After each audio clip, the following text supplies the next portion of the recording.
Hi viewers, welcome to Jayalakshmi Kitchen. இன்றைக்கி நம்ம கிச்சனில் ஆஸ் யூஷுவல் ரொட்டீன் ரெசிபி தான் பார்க்க போகிறோம். வாங்க இன்றைக்கி என்ன சாப்பாடுன்றதை பார்க்கலாம். பார்த்தெல்லாம் சுட சுட வடித்த சாதம்.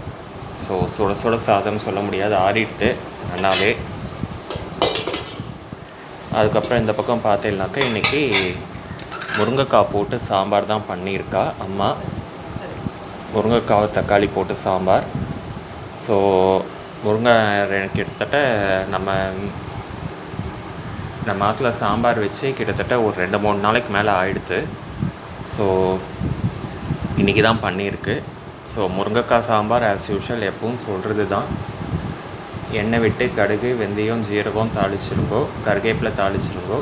தாளிச்சுட்டு முருங்கைக்காவை போட்டு நல்லா ஒரு 2 பெரட்டிட்டு அதை ஓரளவு வதங்கினதுக்கப்புறமா அது தலையிலேயே ஒரு தக்காளி பழத்தையும் பிழிஞ்சு விட்டுருங்கோ. பிழிஞ்சிட்டு புளி ஜலத்தை விட்டுருங்கோ. புளி ஜலம் நல்லா ஒரு 2 கொதி வந்ததுக்கப்புறமா மஞ்சள் பொடி, சாம்பார் பொடி, உப்பு இதை போட்டுருங்கோ. நல்லா காய் வெந்து வர ஸ்டேஜில் இந்த கரண்டியால் ஒரு 2 கரண்டி துவரம்பருப்பு நல்லா வேக வச்சு எடுத்துட்டு அதை இந்த கொதிக்கிற சாம்பார் புளி ஜலத்தில் விட்டு நல்லா சாம்பார் எந்த அளவுக்கு வேணுமோ விளாவிட்டு நல்லா ஒரு கொதி வந்ததும் பெருங்காயத்தை போட்டு அணைச்சிட்டேலாம் சாம்பார் நல்லாவே இருக்கும். நல்லா அணைச்சதுக்கப்புறம் மேலாக ஒரு 2 ஸ்பூனு நெய்யை விட்டேலாம் சாம்பார் இன்னும் சூப்பராக செம டேஸ்ட்டாக இருக்கும் உங்களுக்கு. நாட் ஒன்லி சாதம், இட்லி, தோசை எல்லாத்துக்குமே இந்த நெய் குத்தின சாம்பாரை அழகாக விட்டுண்டு சாப்பிட்டோம்னா ஹோட்டலில் சாப்பிட்ற அந்த மினி இட்லி, சாம்பார் இட்லி மாதிரியே நல்லா அந்த வாசனையோடு அவ்வளோ கமகமன் இருக்கும். அதுக்கப்புறம் இந்த பக்கம் பார்த்தீங்கன்னாக்க இன்றைக்கி பீன்ஸ் கறி தான். பீன்ஸ் பருப்பு கறி ஆஸ் யூஷுவல் எல்லாருக்குமே தெரியும், நிறைய பேருக்கு தெரியும். நான் நிறைய தடவை சொல்லியிருக்கேன் நமக்கு சேனல் பார்க்குறவா எல்லாருக்கும். இருந்தாலும் இன்னொரு தடவை சொல்லிடுறேன். இன்றைக்கி குக்கரில் வேக வைக்கலை, பாத்திரத்தில் தான் வேக வச்சது. பீன்ஸ் நல்லா பொடி பொடியாக கட் பண்ணிட்டு தேங்காய், கடுகு, உளுத்தம்பருப்பு, ஜீரகம், கருவேப்பிலை தாளிச்சுட்டு பீன்ஸை போட்டுருங்கோ. பீன்ஸ் போட்டுட்டு கொஞ்சமாக பீன்ஸுக்கு தகுந்த அளவு உப்பையும் போட்டு ஒரு துளி ஜலத்தை தெளிச்சுட்டு மூடி வச்சுருங்கோ.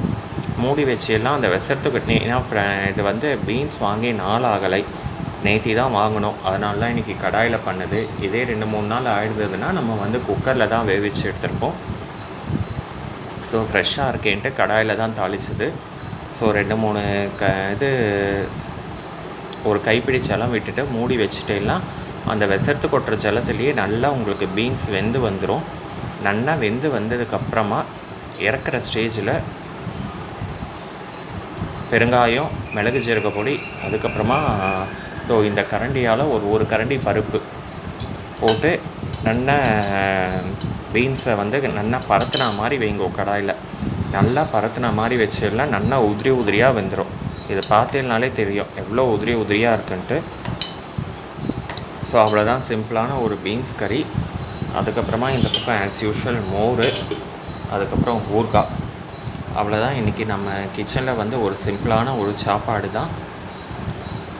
நீங்கள் சாம்பார் நிறைய பேர் ட்ரை பண்ணியிருப்பேன். இந்த மாதிரி அணைச்சதுக்கப்புறம் நெய் விட்டு ட்ரை பண்ணலைன்னா ட்ரை பண்ணி பாருங்க. டேஸ்ட் நல்லாவும் இருக்கும், வித்தியாசமாகவும் இருக்கும். ட்ரை பண்ணி பார்த்துட்டு உங்கள் வேல்யூபிள் கமெண்ட்ஸ் அண்ட் ஃபீட்பேக் சொல்லுங்கள். இது வரைக்கும் நம்ம கிச்சனை சப்ஸ்கிரைப் பண்ணலைன்னா இதுக்கப்புறம் சப்ஸ்கிரைப் பண்ணி பெல் பட்டன் ஐக்கான் ப்ரெஸ் பண்ணுங்கள். நாளைக்கு இன்னொரு லஞ்ச் வீடியோவோடு உங்களை மீட் பண்ணுறேன். தேங்க்யூ.